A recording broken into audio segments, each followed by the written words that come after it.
Hi friends, SRG വ്ളോഗിലേക്ക് എല്ലാ കൂട്ടുകാർക്കും ഒരിക്കൽ കൂടി സ്വാഗതം. ഞാൻ എൻ്റെ വെണ്ട കൃഷിയിൽ വെണ്ട പറിക്കുകയാണ് കേട്ടോ. ഇന്ന് 2-3 വെണ്ട ഉണ്ടായിട്ടുണ്ട്. നല്ല വലുപ്പമുണ്ട് കേട്ടോ. ഞാൻ അന്ന് കഴിഞ്ഞ വീഡിയോയിൽ ചാണകപ്പൊടിയും കോഴിവളമൊക്കെ ഇട്ടിട്ടുണ്ടായിരുന്നില്ലേ. അതിനുശേഷം ഞാൻ ഒരു വളവും ഇട്ടിട്ടില്ല കേട്ടോ. പിന്നെ നല്ല വെള്ളമായിരുന്നു, അപ്പോൾ അതുകൊണ്ട് ഇടാൻ പറ്റിയില്ല, ചീഞ്ഞു പോകുമെന്ന് വിചാരിച്ചു. അപ്പോൾ നല്ല ഹൈറ്റ്, എന്നെക്കാളും ഹൈറ്റ് വന്നിട്ടുണ്ട് കേട്ടോ. അപ്പോൾ നമ്മളിന്ന് വെണ്ട കട്ട് ചെയ്യുന്ന ഒരു കൊച്ചു വീഡിയോ ആണ് കേട്ടോ. വേണ്ട, എന്നെക്കാളും നല്ല ഹൈറ്റ് ആയിട്ടില്ലേ. എനിക്കിങ്ങനെ കാണാൻ ഭയങ്കര ഇഷ്ടമാണ് കേട്ടോ. നമ്മൾ വെച്ച കൃഷിയിൽ നിന്ന് നമ്മൾ വിളവെടുത്ത് അതൊരു കറിയൊക്കെ വയ്ക്കുന്നത് എനിക്ക് ഭയങ്കര ഇഷ്ടമാണ്. നല്ല ടേസ്റ്റാണ് കേട്ടോ.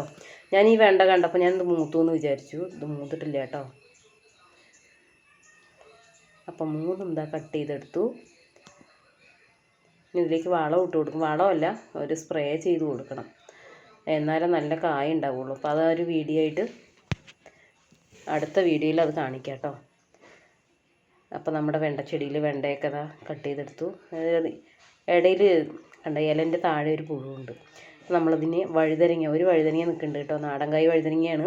ഇത് കഴിഞ്ഞ പ്രാവശ്യം വെച്ചതാണ് കേട്ടോ. ഇതൊന്ന് 3-4 കായ് കിട്ടി. അപ്പോൾ അതും കൂടി ഒന്ന് കട്ട് ചെയ്തെടുക്കുക. അപ്പോൾ അതാണ്ടോ, അതും കട്ട് ചെയ്തു. ഇതാ നമ്മൾ പറിച്ച വെണ്ടയാണ്, നമ്മുടെ ചെടിയിൽ നിന്ന് കിട്ടിയതാണ് 3 എണ്ണം. ഇത് നമ്മൾ കടയിൽ നിന്ന് വാങ്ങിയതാണ് കേട്ടോ. കണ്ട രണ്ടും തമ്മിലുള്ള വ്യത്യാസം. അപ്പോൾ ഇത്രയേ ഉള്ളൂ കൊച്ചു വീഡിയോ. ഇഷ്ടമായ ലൈക്ക് ചെയ്യാനും ഷെയർ ചെയ്യാനും ചാനൽ സബ്സ്ക്രൈബ് ചെയ്യാനും മറക്കരുത്. പുതിയൊരു വീഡിയോയുമായി വരുന്നവരെ എല്ലാ കൂട്ടുകാർക്കും ഒരിക്കൽ കൂടി ബായ്.